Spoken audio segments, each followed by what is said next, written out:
So to all my 11 X-rays out there, are you ready for a longer one station unit training?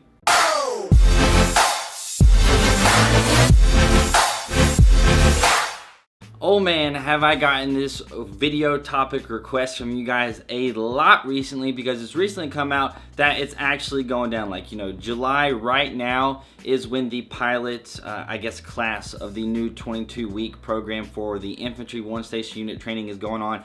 And I've gotten requests like crazy to do a video on this, but first, I gotta mention something.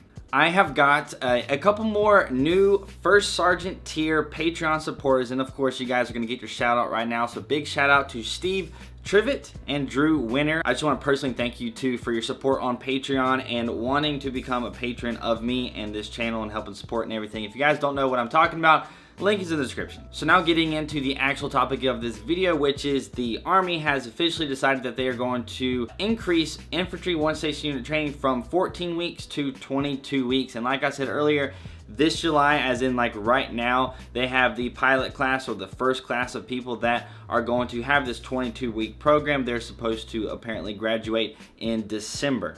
Now, I don't know the specifics on how they picked who was actually going to do the pilot program. I'm assuming maybe whenever you went to your recruiter, or the people went to the recruiter, not you specifically because you're not doing it right now. But if they went to their recruiter, they probably had the option to volunteer, I guess, for this certain training. But regardless, for you 11 Bravos or 11 X-rays out there, this is supposed to be fully implemented in October of 2019. So next year, this is going to be fully implemented. Before I get into actually what's different for this training versus the old 14-week program for infantry one station unit training, I think personally it's a good thing. I think it is honestly a really good thing that they are increasing the training for infantry soldiers. I know it sucks. I know you guys are like, oh my gosh, you know, I'm going to basic training next year and I'm probably going to have to do this.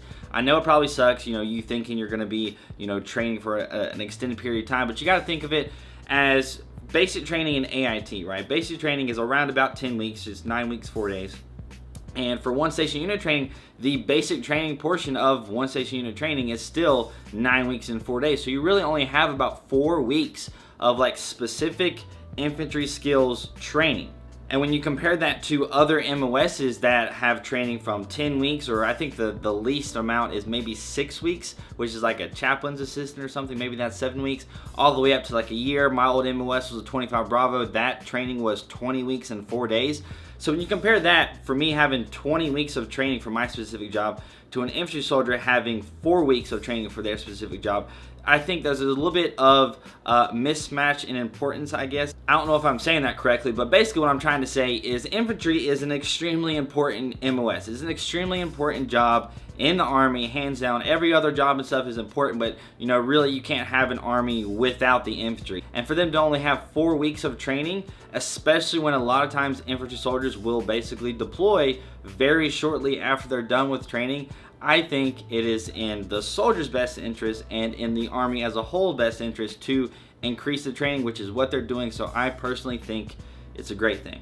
So with 12 weeks basically dedicated towards your actual infantry skill, what are you getting out of this? Like, what, for you guys who are probably 11 series going into the military, what are you actually getting out of this? Is it going to be a complete waste of time? So some of the things you're going to be focused on more of, which is your weapons training. So you're going to get more training with your M4, your 240, and your 249, which is going to be really important. So if you become an infantry soldier, a lot of times you're going to be the guy who ends up with the 240 or the 249, because that's kind of just how it works. Like, the least experienced people end up with those weapons. So the fact that you're going to get more training on that is a huge plus for you, and it's a huge negative for the enemy. And then you're going to do some extra land navigation. So you're going to do land navigation by yourself. So if you guys didn't know, when you do land nav at basic training, so the basic training portion, you're going to be doing it with a group of people. So you're going to be with, you know, 2 or 3 other people. So you're all going to be kind of working together to do land nav and to accomplish it. And so with a group of people on land nav, you really only need one person to actually know what the heck they're doing.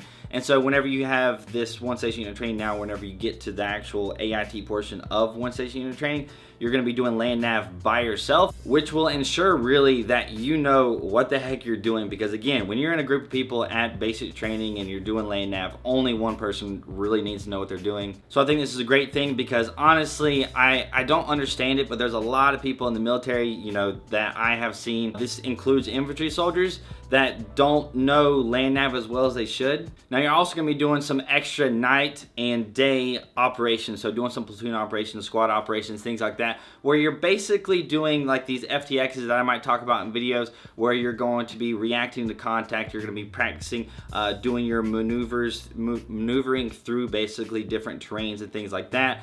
This is where you can kind of work on your land nav skills as well. I'm not sure exactly how they're going to implement this, where you have one person who has like the map and they're kind of figuring out where you're going, and then you like might set up an ambush, or you might have all these different operations that you're doing. But this is really important because this is what you're going to be doing as an infantry soldier. You're going to be doing these things where you're out in the woods, you're out in the wilderness, you're out in all these places. You're going to have to set up a patrol base. You're going to have to do all these security halts, and you're going to have to make sure you know your hand and arm signals, and actually have be more in the environment of which you're going to be using your skills. Because if you're just sitting in a classroom trying to learn infantry tactics and platoon operations, squad operations, things like that, you're not going to get to understand it as much as if you actually got to do it. So the fact that they're doing more day and night operations is a really good thing. Which, as a plus to that as well, if you're doing more night operations, you're probably going to get a little bit more experience with your night vision goggles, with your NOGs.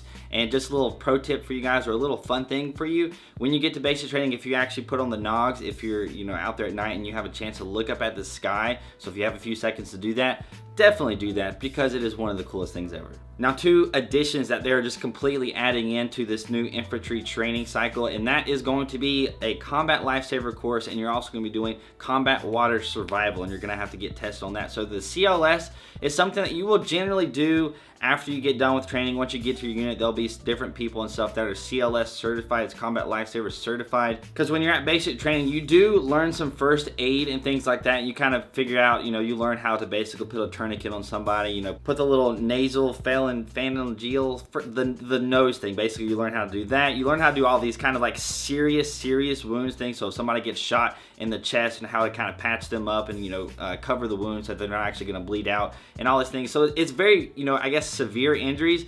And then CLS training is going to be a little bit more advanced, a little bit more technical training that you're going to get. I'm not CLS certified, so if you ask me what you're going to learn at CLS, you could probably just Google it, just like I could Google it, because I have not been CLS certified. And the other thing, oh man, is the combat water survival course, the combat water survival test that you're going to have to do. People ask me a lot, do you have to know how to swim in order to join the Army? And basically, up until now, unless you're not going to be infantry, you kind of do, because this combat water survival test is going to be difficult if you don't know how to swim, but I'm sure they will teach you actually how to swim. So the combat water survival course or test that you're going to be doing, you're basically going to be swimming in your uniform. You're going to have like one part of the test where you have to swim with your M4 with basically one arm and keep the barrel out of the water, so you have to hold it up and kind of swim a certain distance.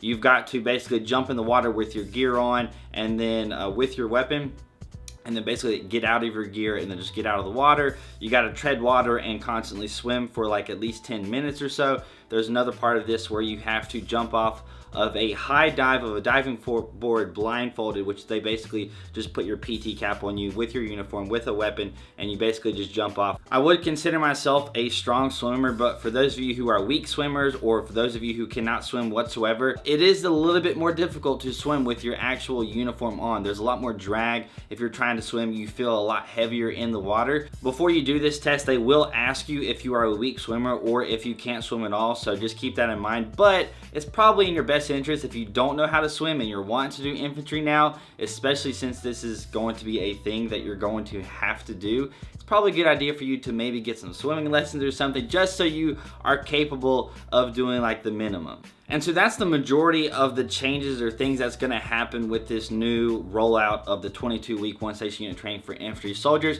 This pilot that they're doing, so this first class that they're going with from July to December of this year. So it's going on like right now. So this first class, basically they're doing that so that they can actually see what needs to be adjusted, taken in, added, maybe a little bit more time. Because like I think your vehicle training for infantry soldiers used to be just 1 day, and now it's 6 days. So they're going to do that. Maybe it'll need to be up to 7 or 8 days, or maybe it'll need to be bumped down to like a 4-day thing. I don't know. They don't know. That's why they're doing this test, I guess, cycle. But once October of 2019 rolls around, it is supposed to be fully implemented. This is all supposed to be in order to meet the Army's vision of what the Army should look like in 2028. Apparently that's what they say in the article. Not sure what that means. Maybe we're preparing for something. I don't know. I'm not going to speak on something that I have no clue what I'm talking about as far as their vision for 2028. But as I've always said, you should not join the military if you are not willing to be deployed, if you're not willing to, the day that you enlist,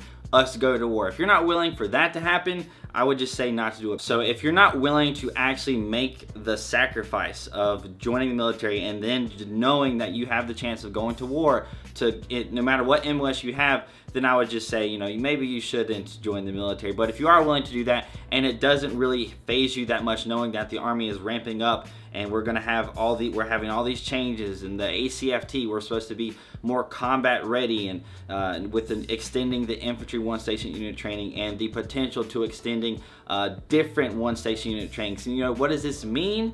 If you're not, you know, at least okay with the fact that, hey, we're kind of maybe ramping up for war, maybe it's just been so long since we've had a full-out war that they're just like, you know, doing this as a just-in-case kind of thing. I don't know what the thing that's going on with all these things in the world. It's way too complicated. But that is it for this video. I hope you guys enjoyed it. If you did, hit that like button. That would be awesome. If you want to stick around some more videos, hit the subscribe button. That would be even better. And if you really want to make my day, hit that notification bell button. You know you want to. It's just like gravitating your mouse or your finger over to it and just hit that little bell. Just hit it if you want to. If you're not following me on Instagram and Snapchat, social media links are right there. I hope you have an amazing day, and I will see you later.